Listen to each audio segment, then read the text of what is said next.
जय हिंद दोस्तों, सैनिक समाचारों में आपका हार्दिक स्वागत है। बात करते हेडलाइंस की। हेडलाइंस में बात करेंगे क्या सीडीएस की खोज हो गई पूरी और अहीर रेजिमेंट को लेकर बड़ा हंगामा।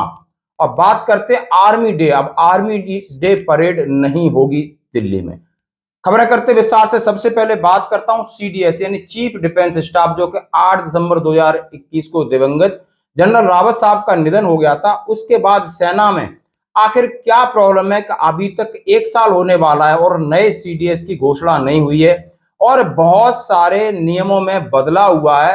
रक्षा मंत्री राजनाथ सिंह ने कहा था कि शॉर्टलिस्ट किया जा रहा है। उन्होंने इसके लिए क्राइटेरिया में काफी ढील दी। उन्होंने कहा है कि 62 साल से कम उम्र का कोई भी सेवारत या सेवानिवृत्त लेफ्टिनेंट जनरल या उसके समकक्ष रैंक का भी अगला सीडीएस हो सकता है। शॉर्ट लिस्ट की जा रही है। पहले अटकलें लग रही थी कि नरवाने साहब, भदौरिया साहब, इनमें से कोई बनेगा, लेकिन अब इसका लंबा दायरा कर दिया है, यानी बहुत सारे लोग इस दायरे में आ गए। आखिर प्रधानमंत्री जी ने कहा था मैंने फौज के सुधार के लिए सीडीएस के पद की घोषणा की, लेकिन सीडीएस का पद आज इतना इंपॉर्टेंट है कि बहुत सारे डिस्प्यूट हैं, चाहे चाइना के साथ हैं, पाक के साथ हैं, लेकिन उनका हल निकालने के लिए जो उसकी रिक्वायरमेंट थी, जिसलिए सीडीएस बनाया गया, सारी रिक्वायरमेंट आज सामने खड़ी हैं, लेकिन सीट सिर्फ नहीं है तो सीडीएस नहीं। आखिर सीडीएस में इतनी देरी क्यों? दूसरी बड़ी बात कहते हैं अहीर रेजिमेंट को लेकर के बड़ा हंगामा हो रहा है दोस्तों। अब एक नया पेच फंस गया है, यानी 23 तारीख को जंतर मंतर के ऊपर बड़े धरने की धमकी दी है, यानी 23 सितंबर, यानी आज से लगभग 2 दिन बाद।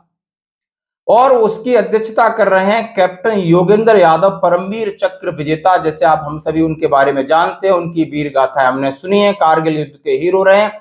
अब अहीर रेजिमेंट को लेकर उन्होंने कहा है कि हमारे कम्युनिटी के, हमारे अहीरों का बलिदान व्यर्थ में नहीं जाना चाहिए। हमें अहीर रेजिमेंट को लेकर ये बहुत दिनों से चल रहा था, लेकिन बड़ा हंगामा हो गया है कि फौज में हमारा भी आधिपत्य होना चाहिए, यानी हमारी आइडेंटिटी होना चाहिए।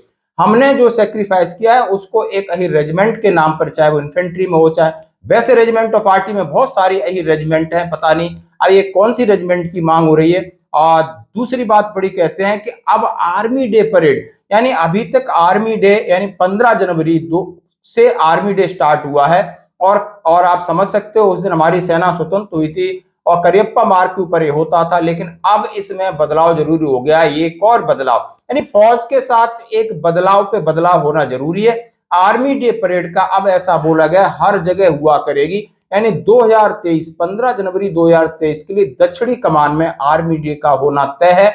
आखिर इसके पीछे क्या लॉजिक है, क्या चीज है, कोई पता नहीं, लेकिन ये इसकी आज की ये घोषणा है। आज की खबरों में इतना ही। बने रहे हमारे साथ। जय हिंद।